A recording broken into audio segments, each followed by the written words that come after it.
Hackers உங்க computer hack பண்ண தேவையில்ல, உங்க மைண்டை ஹேக் பண்ணா போதும். இதுதான் வந்து நம்ம சோசியல் இன்ஜினியரிங் அட்டாக்ஸ் அப்படின்னு சொல்லி சொல்றோம். முதல்ல சோசியல் இன்ஜினியரிங் அட்டாக்ஸ்னா என்ன? ஹேக்கர்ஸ் வந்து உங்க லேப்டாப்பை ஹேக் பண்ண தேவையில்ல, உங்க மைண்டை ஹேக் பண்ணா போதும், உங்க ட்ரஸ்ட்டை ஹேக் பண்ணா போதும். எப்படி அப்படின்னா, ஃபேக் கால் பண்ணி உங்களை வந்து ஓடிபி சொல்றது, ஷேர் பண்ணி உங்க லிங்க் தொட சொல்றது, இதெல்லாம் வந்துட்டு சோசியல் இன்ஜினியரிங் அட்டாக்ஸ்குள்ள வரும். டைப்ஸ் ஆஃப் அட்டாக்ஸ் என்னென்ன பாத்தீங்க அப்படின்னா, தொட்டா தூக்கிடுவேன் சொல்றதெல்லாம் வந்துட்டு ஃபிஷிங் அட்டாக். இப்போ வந்துட்டு இந்த ஃபிஷிங் அட்டாக்ல வந்துட்டு லிங்க் கிளிக் பண்ணா போதும், அவங்கள வந்து ஹேக் பண்ணிடலாம்.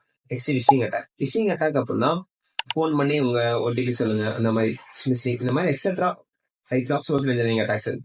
ஓகேவா? இதுல இருந்து நம்ம எப்படி ப்ரொடெக்ட் பண்ணலாம் அப்படின்னு சொல்லி பார்த்தோம் அப்படின்னா, இப்போ வந்துட்டு தேவையில்லாத லிங்க்ஸை கிளிக் பண்ண தேவையில்லை. ஓகேவா? நெக்ஸ்ட் வந்து உங்களுக்கு சஸ்பீஷியஸா எஸ்எம்எஸ் தெரிஞ்சு அப்படின்னா அதை டெலீட் பண்ணிடுங்க. அதே மாதிரி அன்னோன் மெயில்ஸை வந்து கிளிக் பண்ணி ஓபன் பண்ண வேணாம். For more contents follow our page.